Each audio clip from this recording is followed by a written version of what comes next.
Hi and welcome to the Psykhe podcast, where we discuss all things mindset, mental well-being and living your best life. I'm your host Hannah and I'm a mindset and mental well-being coach and founder of Psykhe Coaching. Welcome and we hope you enjoy the show.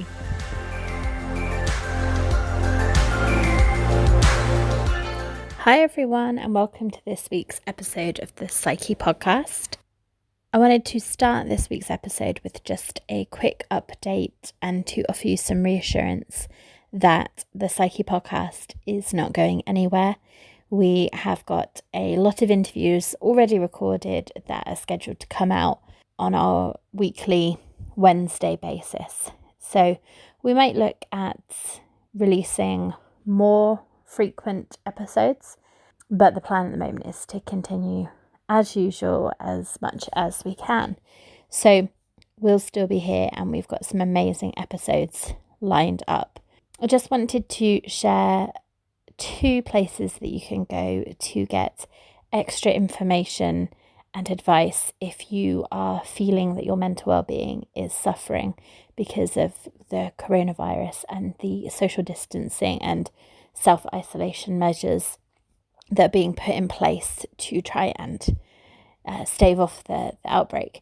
So these are, I believe, UK specific sites, but the information will still be relevant even to our international listeners. So the first is Mind. Mind have got a lot of useful information about planning to self-isolate and then ways to maintain your mental well-being. Notable ones to mention are routine, particularly if you're home working. That routine, that structure, as we've talked about in previous episodes, is really important. Exercise, if you can get exercise, if you can still get fresh air, that's really beneficial. And then connection is a big one and one that is potentially going to be challenging as we're self-isolating more. One thing that we're doing to try and support you through this time is on our Psykhe Coaching Facebook page. We've got 2 events running on Friday that are virtual coffee breaks that we'd love you to join us for. And it's just a chance to connect with other people, have a coffee, have a chat. We've not run any before, so it's new ground for us, but it's something that we just really want to offer to our audience and more widely to people who are maybe starting to feel lonely, starting to feel that sense of isolation. So that's something that we're going to be offering this week and hopefully on an ongoing basis for the foreseeable future. So we'd love you to join us for that. So Mind, lots of useful information, and also the Mental Health Foundation, which again has links for where you can get more information if you are looking for unbiased factual information. Because that's just the final point that I want to make is there is a lot of news, there is a lot of information around. Not all of it is unbiased and factual. There is a lot of, I don't know what the right term is, I guess, kind of fear-inducing reporting, and it can be overwhelming. So if you're finding that you're getting stressed, you're getting anxious, just be wary of the information that you're consuming and the amount that you're consuming, because that can feed into that sense of overwhelm and that anxiety. So top tips from us: look after your own well-being, whatever it is that works for you, and seeing how you can adapt those for being home-based. So connecting with people virtually, exercising at home if you're able to, trying to get fresh air, having some structure and routine, and then things like the gratitude and the journaling and creativity and those kind of things that we have talked about before. And obviously physical well-being as well. Make sure you're looking after yourself, trying to get enough sleep. I know I've said before I'm very bad at that one, so it's something I'm going to be working on. Staying hydrated and eating well so that your immune system has the best chance they can have if you do get sick. And obviously we're big on mental well-being, so looking out for yourself in that way as well. That's a little coronavirus style update. And we'll put links to the Mind and Mental Health Foundation sites so that you can find those easily. This week, we're joined by Ashtyn Pharis, who Well, we're going to talk about movement, fitness, body image, all kinds of really great stuff. So I'm really excited to introduce this episode, and I really enjoyed chatting to Ashtyn. As you know, exercise is something that's really important to me, something that I've personally really felt the benefit of. So we recorded this a couple of weeks ago, so before we were getting really into current events with the coronavirus. So I think it's all still relevant, still really good stuff. And definitely check out Ashtyn's site, because she is offering fitness that you can do from home. So hope you enjoy the episode. As I've said, we'll be here each week with a new episode on Wednesday, and we really hope that some of you will join us on Friday at one of our 2 virtual coffee mornings. Have a great week. Look after yourself, and we'll see you next week.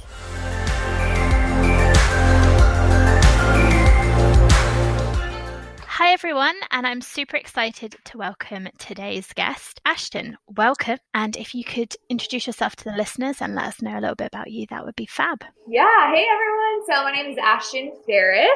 I actually live in Columbus, Ohio. So this is so cool because, like spreading the word to all over the world is like what I'm all about. So I own Ashtyn Pharis Fitness, which is an online health and fitness coaching company, which I've had for about over 3 years now. And so ultimately at the end of the day, I have supported and want to continue to support women in just simply feeling so freaking good in their skin and feeling so confident. And I wholeheartedly believe that starts with movement and moving your body, and just in whatever capacity that looks like for you, right? And so, yeah, I love supporting women and, connecting with women around the world, and just doing some fun things. Awesome. And we do have a little bit of a geographical spread of listeners. So obviously I'm UK based, but we have some Canadian listeners. Virginia seems to be the hotspot for listeners. I don't know why. It's the most popular place, and a bit of Europe. So yeah, we're getting the message out to everyone. And regular listeners will know we talk about exercise quite a lot, and movement, and we're all about mental well-being and the benefits of it. So do you find that with the people that you work with, they have a big kind of mental benefit from getting active and moving more? Yeah, absolutely. So I always tell people that the number one thing that you need to do when you want to change your life in any capacity is to start to move your body. And some people think, oh, fitness, right? They instantly think the gym. And I'm like, no. That could be walking your dogs around the block. That could be literally riding the stationary bike in your basement, or whatever that looks like for you. But once you start to move your body, your mental energy, I would say, and your mental space just makes a complete shift, and you start to feel more confident. And whenever you can start to feel good in your skin, you start to raise your hand in rooms that you wouldn't raise your hand in. You start to wear things that you would have never thought to wear before. You start to be able to get more intimate with your partner because you feel more comfortable. And there's all these things that movement allows you to mentally be stronger for, that I've seen time and time again, and that I've personally lived myself. So yeah, I think that movement is huge when it comes to your mental space and mindset and all that.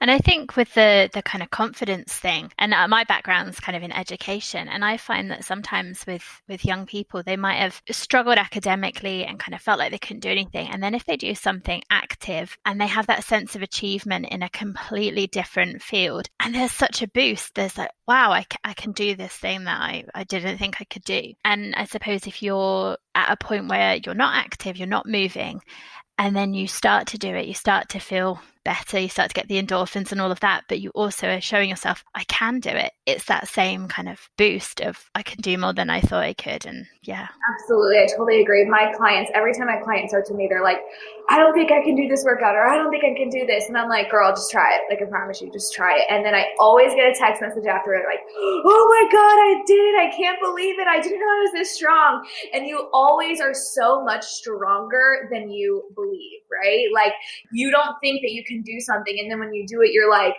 oh my God, I did it. And it is the most exciting, the most exhilarating. And I always say, like, endorphins are a hell of a drug, right? They will make you feel like you are on top of the world. And so you are always just so much stronger and so much more capable than what you believe, and your body will go where your mind takes it, right? Like, for example, if you want to run a mile and you tell yourself, I can't do it, it's so long, oh my goodness, I can't do it, you're not going to do it. But if you're like, I can definitely run a mile, I can do this, you're going to do it, you know? So your mental space and your mindset just takes you so much further than you could ever imagine. I like the running example because that's something I've been trying slowly to work on, because I'm the can't run person. I'm not a fan. And actually on Friday last week, I went for a 3-mile run. And I walked some of it, but not as much as I thought I would. I was able to run a lot more. And I normally go to CrossFit 5 mornings a week. That's my thing that I really enjoy. But the CrossFit gym was shut, so people were meeting for a run. And I'd arranged to have breakfast with someone, and they said, hey, I'm going running, do you want to come? And I was like, oh, I can't really say no when we're having breakfast after. So I sort of was not forced into the situation, but there I was. And usually I'd be like, oh, I can't run 3 miles, and I would walk a lot more. And because there was that group and that encouragement, I ran way more than I thought I did. And then I was like, oh, maybe I can do running. I love it. I'm not a runner. I can run, but I just choose not to. I'm like, there's so many other things I could do. But last year I ran a marathon, and I truly thought that my body was just gonna heal out and just be done, right? And I'm like, I will never run a marathon again in my life. And I signed up for a marathon next month, and I'm like, what am I doing? I told myself I would never do this again. But again, it's also mental, right? Like, I can physically do it. I just mentally have to take myself there. And I always tell people and my clients and anyone that I work with, whether it's fitness, whether it's in your job or whatever it is, like, take yourself to the end result, right? Like, get yourself out of the mud, get yourself out of like the right now and all that stuff. You know what I mean? It's so hard to see the end when you're in the middle, or it feels like you're stuck. But if you just look at forward and look at the future and see where these moments will take you in the long run, it's so much easier to get it done, because the short-term goal is so temporary. You know what I mean? And that's really hard for a lot of people to do. But if you just slow down for a second and you're like, okay, this is going to get me to here in however long, not tomorrow and not in an hour, but in the next 6 months, this is where I'll be if I keep going. And that's typically what helps people keep going, you know? Yeah, I think that shift of focus. And I find also sometimes if you're thinking too much about what you're trying to do in the now, then you just talk yourself out of it, and see it quite a lot when we're doing CrossFit, and the coach if we're lifting too light and he knows we can do more, get told off. Because he's like, you're not challenging yourself. And sometimes people will go up to the bar and they're like, I can't do it. And you can just see that they're overthinking it. And then they can't do it because they're just stuck. If you just walk up and go, I'll just see what happens. I'll just try and not think about it. Then you can do it. You can do more. And yeah, you're just kind of thinking yourself out of it. Exactly. It's so true. I see so many people psych themselves out, especially in the gym, because I'm in the gym setting a lot, but in any aspect, right? Just psyching themselves out of so many things. And I'm like, mentally take yourself there. If you mentally take yourself there, your body will follow. Your body's not going to follow what your mind doesn't do. It's not like your body's not going to lead. Your mind leads. Yeah. And I mean, that's why we talk about mindset so much, because it does shape so much of your life, doesn't it? And what you think is possible, and what you can do because of that interaction with your body. So like you said, your body just kind of follows where your mind is. So true. It's crazy. It's just I always tell all of my clients, whenever you wake up, that's one thing that's huge for your mindset too. Like a morning routine or just something like that, just to kind of get you on the right track and get you focused for your day, because there's so many distractions and so many things that come at us through the day, right? Like you might have a set plan for the day, but 9 times out of 10, it's not going to end up that way, right? Just because life happens. Things come at you, people need you here, there, maybe kids, things like that. So I always tell, I even did this for myself, like if you kind of set clear intentions on what you want to accomplish that day. And I don't mean like a list of 10 things. Set yourself 2 or 3 things that you want to accomplish that day, and get yourself in the mindset that no matter what, these things are getting done. And then that also helps you build more confidence within yourself that you can do the things that you've set out to do, right? You're not like, oh, I made this list and I never complete my list. Why would I make a list? I never complete it. And then you just kind of let your day run you. You know what I mean? So it's super important to get really intentional. And like I said, not a list of 10 things, but maybe 2 or 3. And they could be get the laundry done, go on a run. Like, you know what I mean? They can be just the easiest things. And once you keep commitments to yourself, again, that's what builds confidence and continuing to do things day in and day out. And I suppose if you've got a list of 10 things, it just makes it so much harder to achieve it. You're kind of setting yourself up to fail, aren't you? Yeah, absolutely. And so sometimes I'll wake up in the morning, I'll kind of like do my affirmations and do all my stuff, and they'll make a list of the things I need to do for the day. And there will be a list of 10 things, but I'm like, let's be real, Ashtyn, these are not getting done.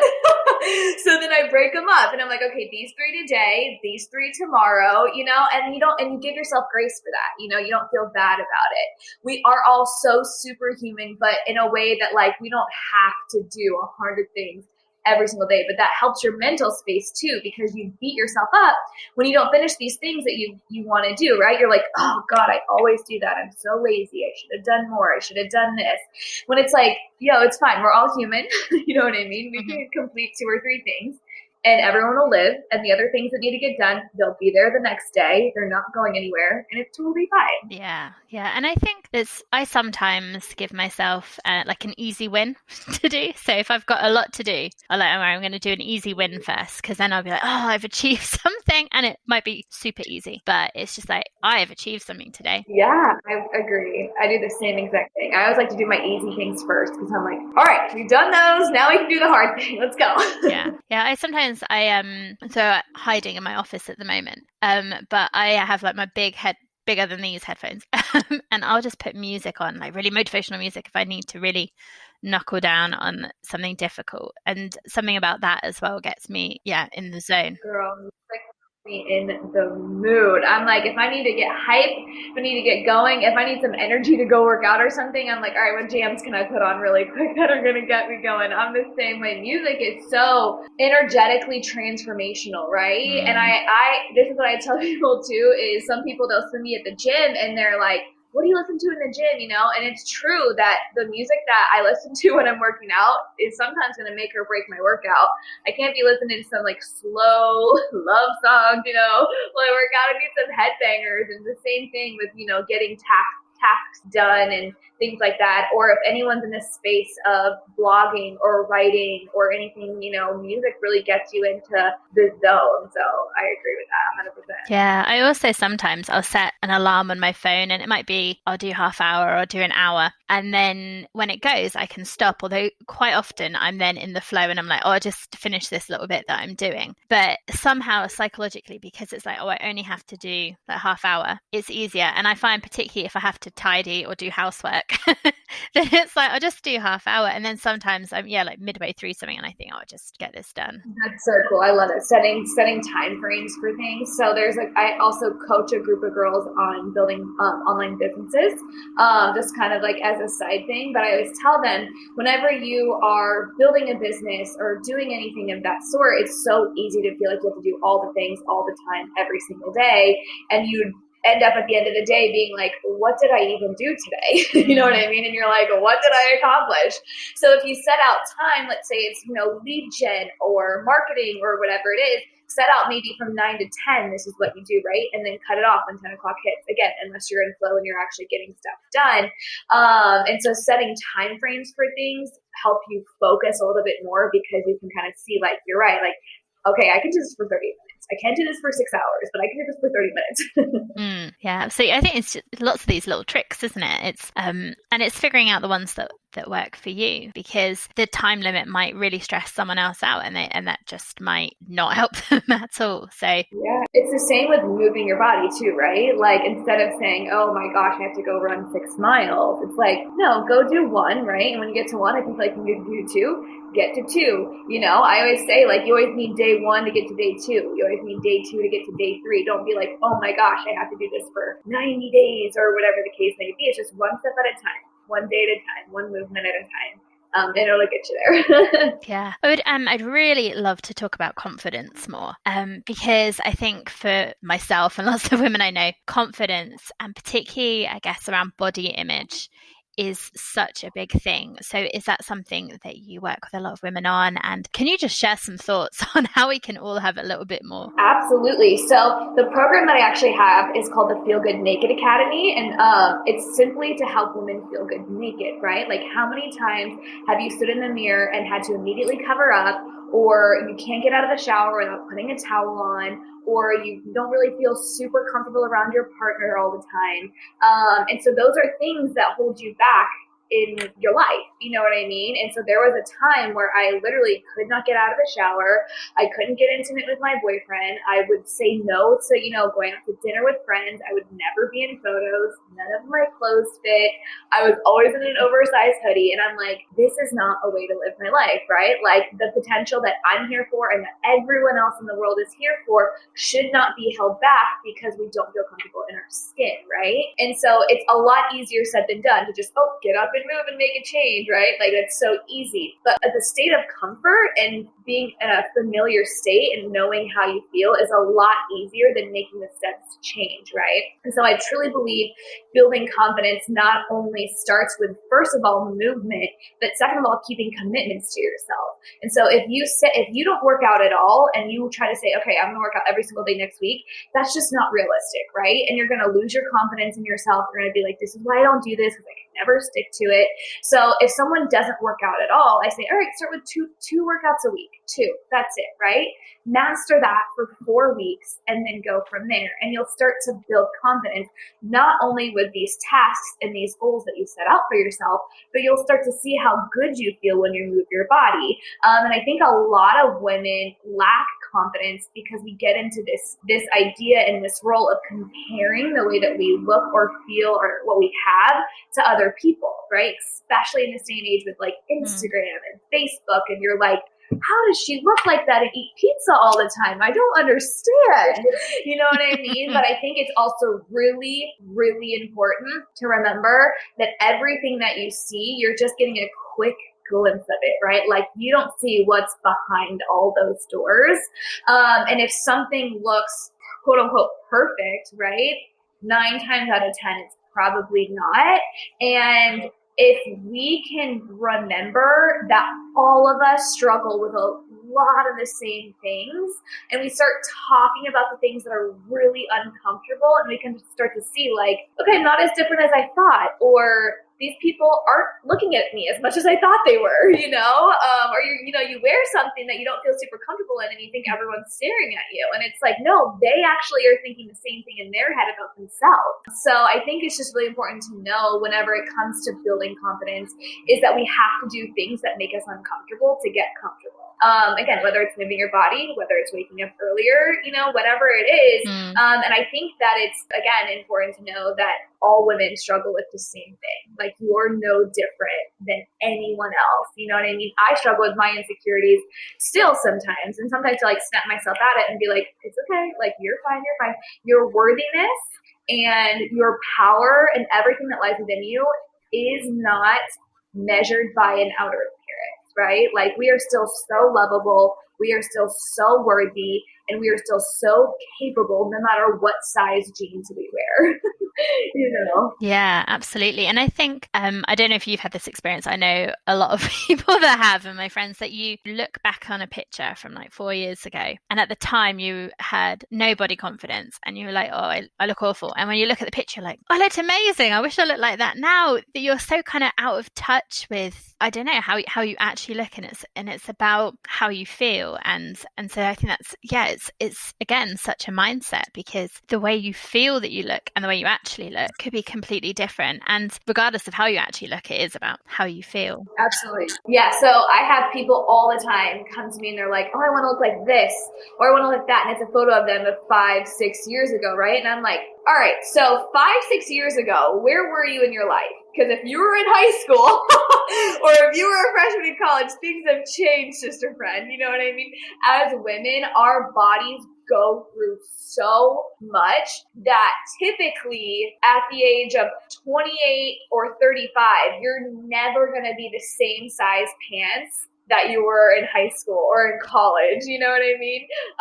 And so understanding body composition too is really important. Saying like, oh, I just want to look like I did in this photo, and the photo being, 5 years ago. It's like, what were you doing at that point in your life? What were you eating? Who were you surrounding yourself with? How was your mindset? And all of these things play a factor into the way that your body responds, right? And so I was in a really bad long-term relationship, and that was when I was at my heaviest. And when I left that relationship, yes, I started to move my body and eat a little bit better, but the weight just fell off because I was so stressed out. I was so unhappy, and I was hiding all of my emotions and all this food that I was eating. And then when I was able to literally free myself from that, not only did my entire body change, but my entire life changed. And so whenever you, again, are looking at a photo from however long ago, are you in a situation right now that's maybe stressing you out, that's causing you to hide emotions in food or alcohol or, anything else that just doesn't serve your body? And if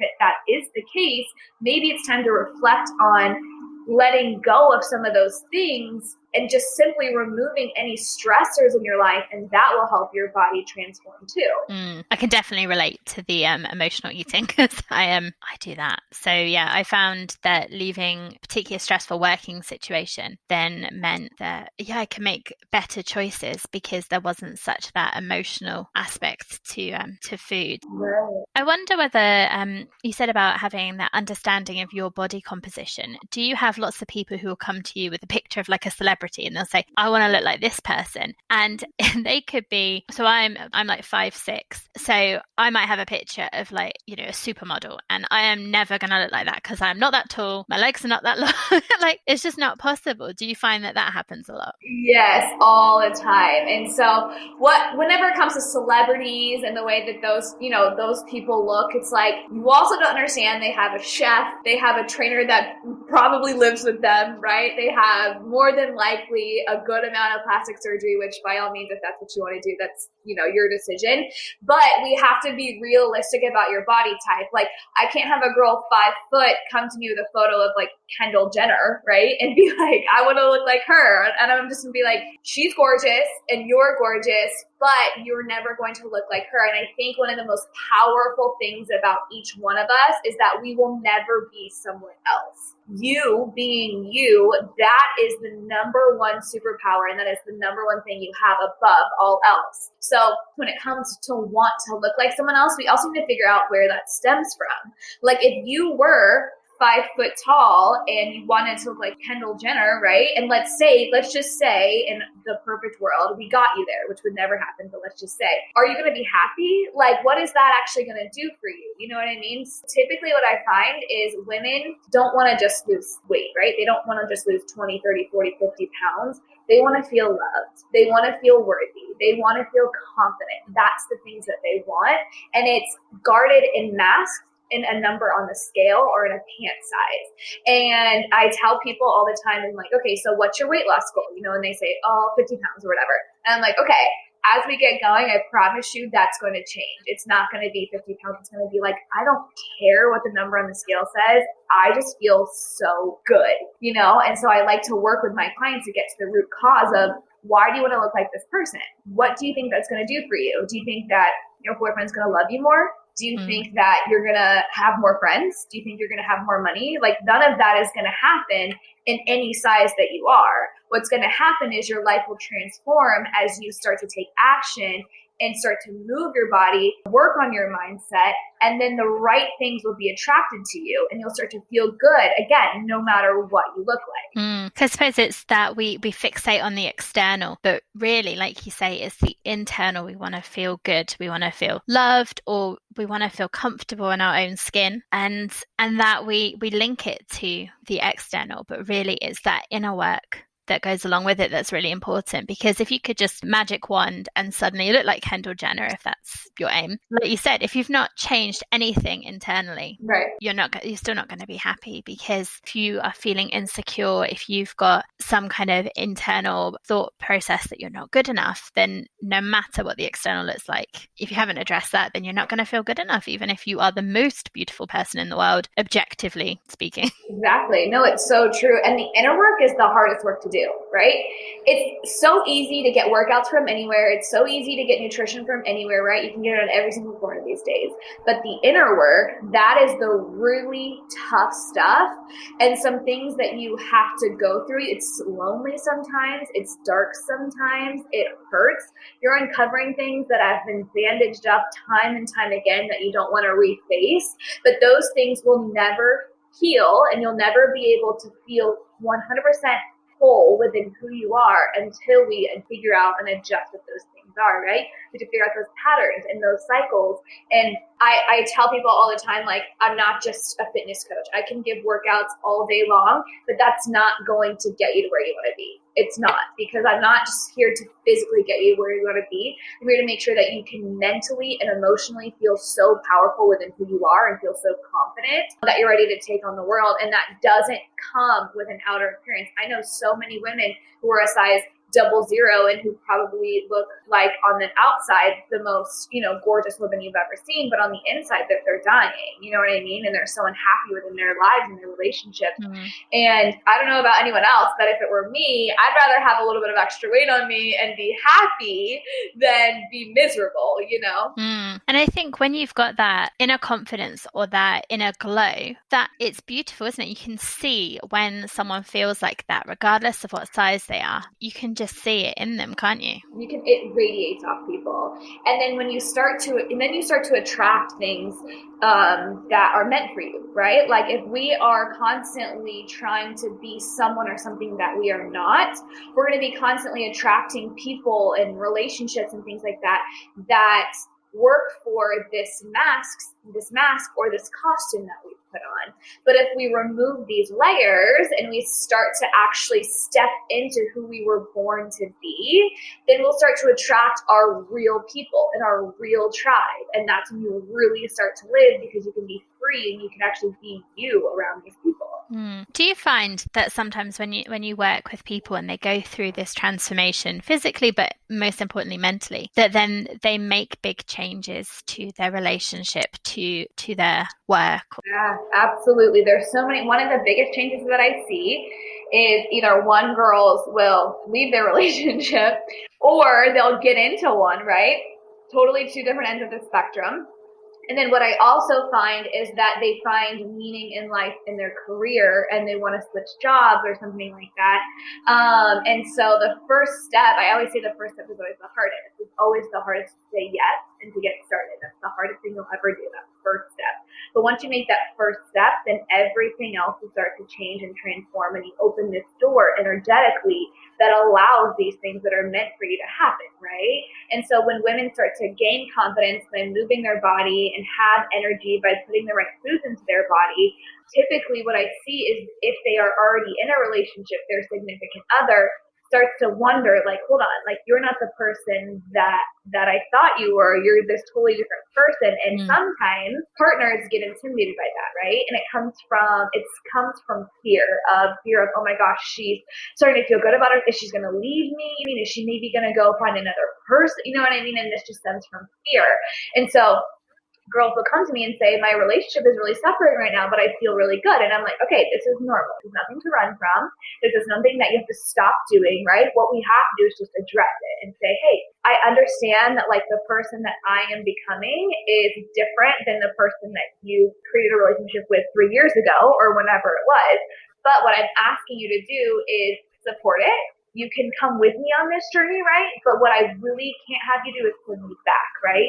And just because I no longer fit into this box of what makes you feel comfortable doesn't mean I have to stop my growth. And that's a really tough conversation to have with anyone. But where we grow is in the tough conversations. So yeah, whenever it comes to working with women and they start to build confidence and do things that they've never done before, their entire life changes. It's a total shift in her life. And we had a few episodes back, where we talked about changing habits and how not just your romantic partner, but possibly your friends and family and people around you, as soon as you start making changes, there's almost like a bit of sabotage, or that something they're kind of against it, or like, I think you're done now, if it's weight loss, for example. And that's that fear thing as well, isn't it? That you're making changes and feeling threatened, or feeling like, oh, I should be making changes, or I don't feel good, and now you're feeling better, and now I feel even worse about myself. Yeah, absolutely. When people start to feel uncomfortable around you, they'll try to make you feel less than so that they can feel comfortable again, right? So whenever I first started my fitness journey and my business, one of my best friends at the time, she called me and she's like, I just think you're really obsessed with this and I don't understand. And I was like, I got off the phone with her and I'm like, wait, am I doing something wrong? What is happening? You know what I mean? And I really had a moment where I was like questioning and second guessing what I was doing. But if I would have let that conversation or the opinion of that person hold me back, I wouldn't be where I'm at today, you know? And I think it's one of the hardest things that you'll ever do is not worry about what other people say or think, right? It's just, we're humans. Whenever someone says something about you, you're like, oh my God, is it true? You know? But that's whenever you have to just stay focused, stay the course, and you know that you're on the right track. When people around you are like, hold up, what is she doing? She's changing, she's shifting, right? And what I tell people is whenever they're like, oh my God, you've changed so much, I'm like, cool, I'm so happy you noticed that. Like if I was the same person I was, I'm not doing anything right. You know what I mean? So as humans, and especially as women, we're here to evolve and grow and become so much more than we already are. And we get this life one time. Let's just freaking live it, you know? And so at the end of the day, you are the only ones who can make the change in your life. And the people with the opinions, they're not paying your bills. They're not doing anything like that. So it's hard not to worry about what other people say or think. But I like to think about it as, am I going to let the opinion of this person hold me back from who I'm meant to be? And typically the answer is no. I think that's a really good thing to remember. So that, just going to try and repeat what you said. Am I going to let this person's opinion stop me from becoming who I'm meant to be? And I think that's a really important thing to remember. And as you were talking then about your friend, it just made me think of one of my friends who I know listens a lot to the podcast, but she is fab. And when I started my sort of fitness journey and my CrossFit, she said to me afterwards, she said that she was really inspired by the changes that I was making, and that I'd sort of set my mind to it, and then I was doing it, and that it was amazing. And that felt a bit awkward. It's like that British thing of like, compliment. And I'm not good at taking compliments, but it was really nice. And it just kind of made me think that actually when you have someone who recognizes the change, and even if they feel threatened, they can kind of big you up. That's really powerful. So maybe, you know, if you're listening to this and you've got a friend who's making changes and you can see it, tell them like how amazing they're doing, or that you're really inspired. Support, absolutely support all the way. Because if it was you, you would want the same thing, you know? So always, I live and breathe and stand by, always treat others the way that you would want to be treated. You know what I mean? And there's always so much more to it. Like if you see that a friend is working out consistently more than ever, or they're eating different, figure out why. Like as a friend, be like, girl, like how are you feeling? Are you good? What's going on? You know what I mean? And she's like, you know, I just don't feel good about myself. And then that's where you can step in as a friend and be like, cool, I'll do it with you. Or how can I support you? You know, and just asking more questions is going to help you understand more too. Yeah. And I think then if you're making changes, then you can almost kind of involve them and like you said, bring them along with you. And this friend that I mentioned, she's coming to visit me this weekend. And so we're already planning, we're going to go to the gym on the Saturday. So she's coming with me, and then we're going wild swimming on Sunday, which is something that I like to do. So our weekend, whereas before we probably still will go out for some nice food, but whereas before it would be much more chilled, we're doing some active stuff. And that's from me making these changes and her desire to also make some changes. And so like we're still spending time together, but what that looks like is changing. We're moving, we're more active. So she's kind of on her own journey, but kind of coming along a little bit on mine as well. That's incredible. I love it. When women come together, it's a total shift. I actually made a post about this on Instagram today. It's like when women come together and support one another in whatever capacity that looks like, the world will change, because we are all here essentially trying to do the same thing. We all have the same thing. We all have the same insecurities. But when we can come together and support one another, the world will change. Yeah. One of the things I really love about doing this podcast and about a lot of the other podcasts I listen to as well is having these kind of conversations, because like we've said, what you're thinking and feeling, so many other women are feeling as well. But if we don't talk about it, then you think it's just you, and you're kind of trapped in this cycle by yourself. So actually having these conversations and sharing them is kind of going, well, actually, it's not just you. Right. It's the most freeing thing ever. It's almost like whenever you can find new friends and you find something that you both have in common, right? Like, oh my gosh, like I order salmon every night when I go out to eat too, or whatever, you know what I mean? And you bond over these little things. And that's why I called my program the Feel Good Naked Academy, because women don't talk about, I don't feel good naked. And they're like, hold on, like, wait, I need to know more about this, right? Like women, we all deal with the same stuff. So if we can just talk about the things that no one wants to talk about, we'll come together more.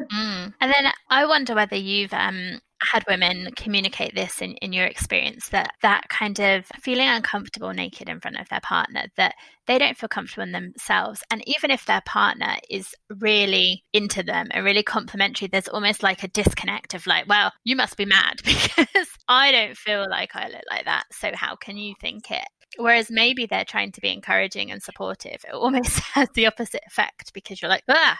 Yeah, absolutely. And I dealt with the same thing whenever I was in my previous relationship. I'm like, you say that I look good, but I don't feel that I look good. And so I feel like you're lying to me and I don't believe you. You know what I mean? Or you want to get intimate with the lights off all the time, or keep a t-shirt on or something like that. And I think that you have to explain that to your partner and say, hey, honey, like I love you. And this has nothing to do with you. This is something that I am trying to work through, that I really don't want it to put a damper on our relationship or our intimacy or anything like that. But again, I think having these tough, open conversations are a total game changer. And if your partner doesn't understand that you don't feel comfortable, they're going to take it as like, oh, well, what's going on? What's happening? They're going to be so confused, you know? And so again, having those tough conversations is going to take you leaps and bounds, and then they can support you and they say, you know, hey, let's go to the gym, or let's do this, or let's go on a run, or, you know, whatever. And they can do these things with you, which will only make your connection a lot stronger, right? And as women, we get so worried about what we look like in front of our spouses. But I actually went to a workshop a few weeks ago about how men think. And men think so differently than we think, you know? So we think our partner is maybe looking at our midsection and we're like, oh my God, you want to die. But really, he's probably thinking about the football game that's on in an hour, you know? And so if we maybe just kind of take the focus off of ourselves for a second, and again, just have that conversation like, hey, honey, like, I really want to do this with you, but I feel so insecure right now. And maybe you can tell me a few things that you love about me that will help my security, or maybe you can help, you know, my validation a little bit, or support me in going to the gym, or, you know, the way that what we eat for dinner. I find that a lot of women struggle with dinners because they're like, oh, my boyfriend wants pizza, but we really want to make a salad, but he wants pizza, and it's like this disconnect. And I'm like, cool, order pizza and then order a salad from the pizza place. You know what I mean? Like these little things that you can change. And so just having those open conversations is going to be huge. What I think is really interesting, and I wonder if you've kind of seen the same thing, is that when we're thinking about being intimate with a partner, obviously the insecurity is about how we feel and what they think of how we look. But if we're getting ready to go out, I feel like it's more dressing like for yourself or for the women that you might see to impress them. It's not so much about impressing your partner or impressing men. It's for yourself or other women. 100%. Women dress for other women. Women don't dress for men.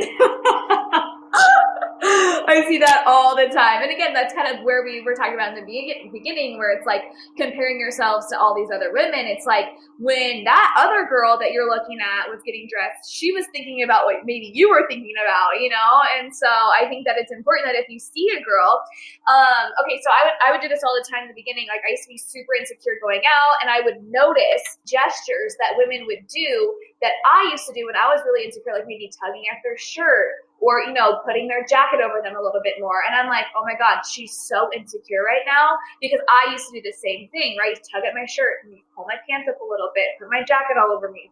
And so when I see those things, I'm very cautious. When I see those things, I go up to her and I'm like, girl, you look so good, and just trying to like boost her confidence and support her and be like, you made it out, girl. Like, you did it. You're here. You look fabulous. You don't got to be here all night, but you look good while you're here, And so just recognizing those things that maybe you do or you have done in the past when you weren't as confident, and just going to show love to someone else that you see doing that is huge.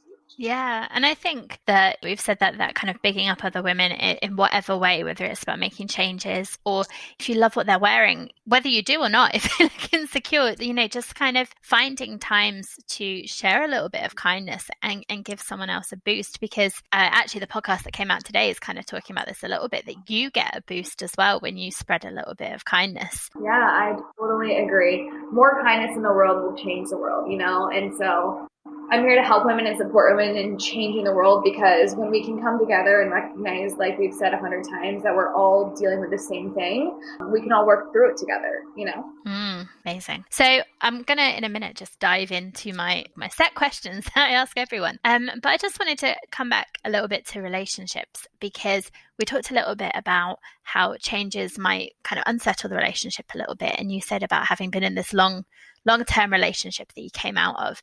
And I think one of the things that women sometimes struggle with when they're in a relationship, and they maybe have that feeling that it's not quite right, and is the what if, is there something more, is this it kind of thing, but that maybe fear of leaving. So from your experience, from what you've learned, how do you know?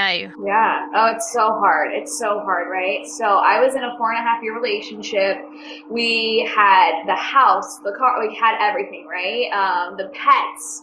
And there was just this gut instinct in me that was like, this doesn't connect or align the way that it used to. And it happened from me starting to work on myself, my mindset, my personal development, my fitness, all that stuff. And I saw that he just wasn't there, right? He didn't have the drive or the motivation that I had. And that doesn't make him wrong in any aspect. Everyone's journey is so different, right?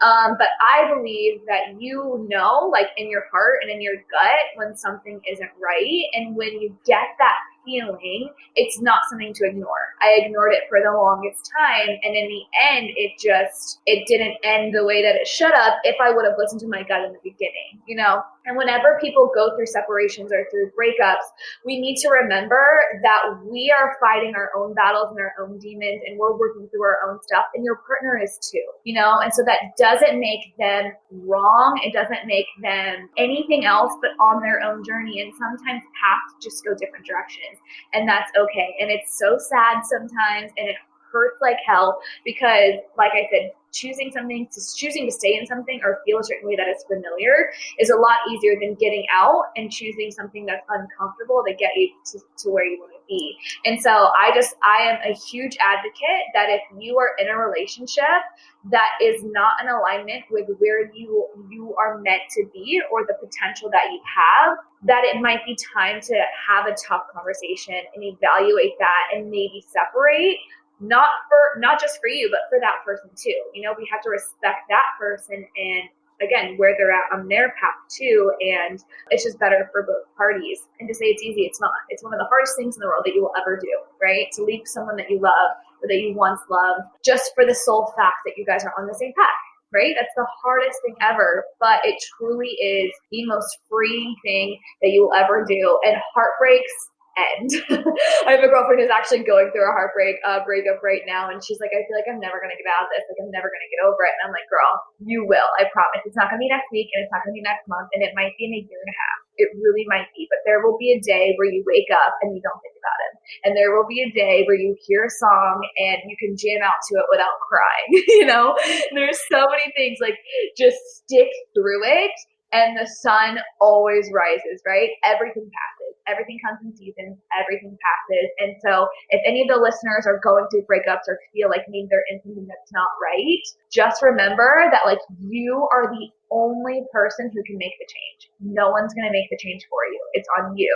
And so if your life ends up where it's supposed to be, or if you feel really sticky about where your life ends up, ultimately at the end of the day, we got to look at ourselves in the mirror and say, I did this. And it's hard. It's really, really hard, but it's worth it for sure. And I suppose if someone's listening to this and they're kind of thinking like, oh, I want to make changes, but I'm afraid of what that means and how everything could change, and they're comfortable and it's just too scary to start. I guess if you hold on to that idea that you're moving towards, I guess, like the best version of yourself and who you're supposed to be, and actually if those things fall away, then they're not the best for you. And although it is difficult, like you said, it's ultimately going to get you to a better place. Right, exactly. Whenever I first started, my journey and my transformation and building my business and everything like that, I was working a corporate job at the time, and I was in this relationship, and I was overweight and I was uncomfortable. And I remember a lot of people have this like, oh, I got in a car wreck, or I did all, this huge thing happened and didn't change your life. And for me, it wasn't that way. I was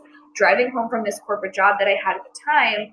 And I thought to myself, if this is my life in 5 years, if I'm on the same route home, if I'm in this same oversized hoodie, if I'm in the same relationship in 5 years, what will my life have been for? Right? And so if you can just sit down for a second and say, hey, if I'm in this exact spot in 5 years, will I be happy or will I be really upset at myself? And if you'd be happy, cool, like props to you, like keep going, you're killing it, you know what I mean? But if you're not, then it's time to really make some tough changes. But I assure you those changes are going to get you the freedom that you're looking for. Yeah, and that's the thing. Change, good change as well as bad change, is still unsettling and scary and difficult, but so worth it to get to a better place. Yeah, exactly. So true. Awesome. Okay, so I'm going to dive in with my my standard questions. So as you know, we're all kind of about mental well-being and joy and meaning in life and all of that kind of stuff. So my first question for you is, what always boosts your mood? What brings you joy? What brings me joy is good music, for sure. Good music, good food. We just talked about like music is so energetically like good or bad, And so if I'm feeling down or I'm really in my head about something, I'll put on some good jams and like get it going. So that really boosts my mood, and moving my body too, right? Obviously, but music is for sure one of the biggest things for me. Do you have like a go-to song? I actually do right now. So I go through kicks, right? Where I like listen to a song like 100 times and then I burn it out. But right now I'm on an Eminem kick. It's kind of crazy. I know, right? I'll probably be on another one in a few weeks, but right now it's Eminem for me. Awesome. Awesome. Did you see his Oscar performance? Yeah, that's why. Yeah, and people were like, some of the reactions are great. Like, what? I know. I'm like, this song has been out for like 20 years, but I can still vibe to it. Yeah. Awesome. So my next one is, what makes life meaningful for you? Yeah, what makes life meaningful for me is truly knowing that I'm living in my purpose and that I get to wake up every single day and impact the lives of so many women. And that's really, really what I believe life is about. Awesome. And actually, I have a follow-on question from that, because a couple of episodes ago, from when this will come out, we had a conversation with our guest, Jess, about purpose and how sometimes we get really fixated on purpose. And we were saying that even if you find your purpose, and amazing that you have, do you still have days where you're like, oh, I just can't be bothered with work? Oh, girl, work is work. You know what I mean? For sure. There's days. And when it comes to having your own business and really being in the business of like energy, right? Like I can't have one of my clients on the phone and I'm like, oh my God, today is an awful day. You know what I mean? I have to always be like on, right? And so there's days where you're just like, I just want to lay in bed all day. Like, I don't want to deal with anything. I don't want to have my phone on me. Like, I don't want to do anything, right? But again, if you think long game, right? I always think long game. Like in this moment, I might not want to do anything. And let me just take an extra hour to get up, right? Like, let me give myself some grace. Let me just take a little bit of extra time today. But I'm serving no one by staying asleep, And so my life is made to serve and to help women and to support women. And so that's really what keeps me going every day. But there are 100% days that come where I'm like, I don't know if I can do this. Yeah, because I think sometimes people who feel stuck and don't feel they're living their purpose, they have this rose-tinted view of, if I'm doing that, then every day is going to be amazing. Right. And actually, like you said, work is work. There's still going to be days. No, absolutely. Yeah, no. I mean, you're right. Even if you're living in your purpose, every day is great, right? But at the same time, it's like sometimes you just want to sit and watch Netflix all day, Yeah. True. Cool. So my next question, obviously we're big on mental wellness and that's sort of the focus of the podcast, although we kind of dip into lots and lots of different topics. So we talked about vulnerability, movement today, and relationships and confidence and all kinds of stuff today.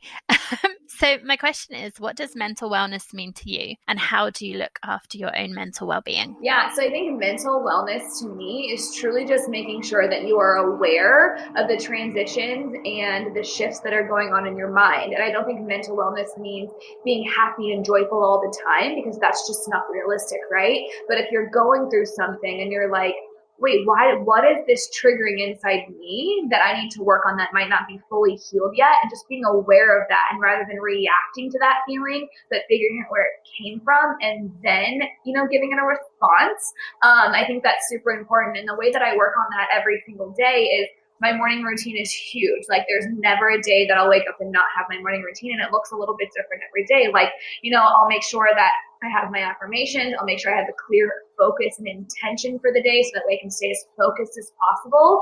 And then making sure that boundaries are set. Boundaries are huge when it comes to your mental well-being, because if you just let everything in, you have no boundaries. And so it's really hard to say no sometimes, but saying no more times than not helps me more than anything, so I think that's huge. And I think with saying no, we worry about other people's reactions, but usually they respect it, don't they? If you're like, no, I can't do that. People respect you more when you respect your own boundaries. If you can't even respect your own boundaries out a day, Yeah, I think that's so important, that boundaries and yeah. I mean, it's a whole other podcast, Yeah, absolutely.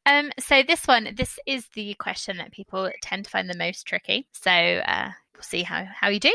Let's see. I'm nervous. No, I'm sure you'll be fine. So we've already talked a bit about mindset throughout this, and that's the other thing that we talk about on the podcast. So can you describe your mindset? Yeah. Okay. So describe my mindset. So I'm a go-getter. I try not to let things get to me. Like if there's something that I have my mind set on, I'm going to make sure it gets done, and so I would say that my mindset is very optimistic and very positive, because that's the way that I've just trained it to be. And it did not used to be that way, right? You're not just born this positive, you know what I mean? I guess you actually are, but you don't just wake up every day like just this positive person. You just have to train your mindset. And I think that I've really done a lot of work training my mindset into seeing the good in every single situation, no matter what the situation is. I don't think things happen to us. I truly believe things happen for us. And even in the worst situations, I try not to let it get me down or in my head. And again, if I start to, question why things are happening, I like to figure out where that stems from and what's triggering inside of me to make me feel a certain way. But I would say my mindset is really positive and really, I always see the benefit of the doubt in everything. Awesome. I try and be positive and optimistic, and usually I'm okay, but I do have my days where I'm a bit. We all do. Yeah.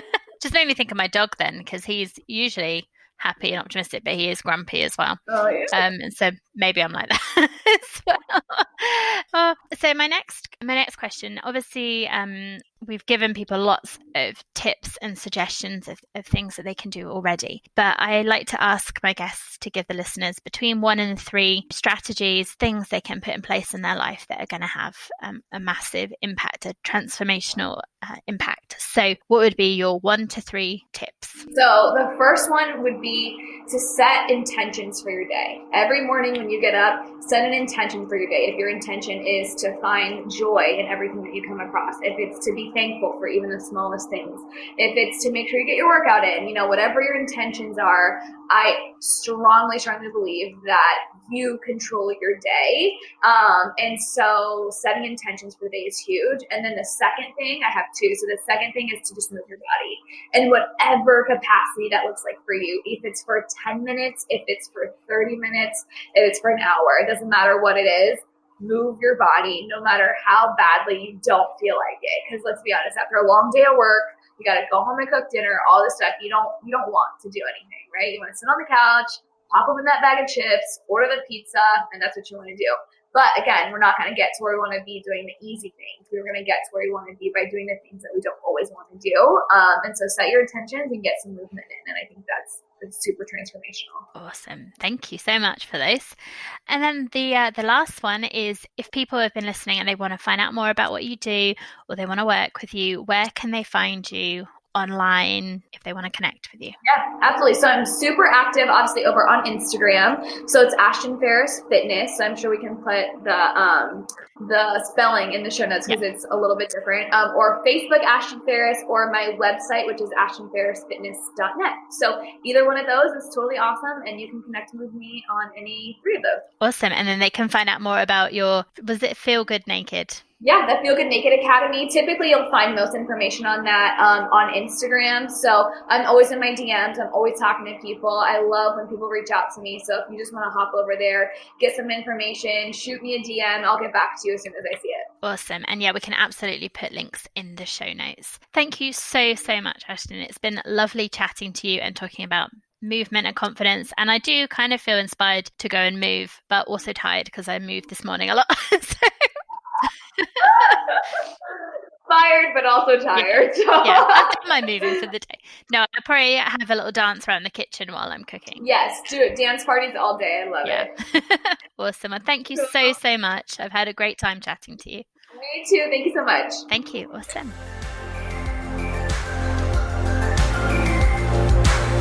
So that's everything for this episode. We hope you've enjoyed everything that's been talked about today, and we would love to carry on this discussion. So please feel free to tweet us your views, your thoughts, any questions you have for future episodes.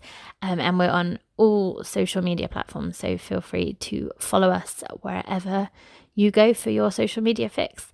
And we will be back next week with more interesting topics and discussions.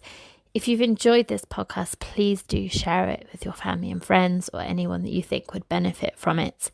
And please rate and review wherever you've downloaded it from so it can reach more people.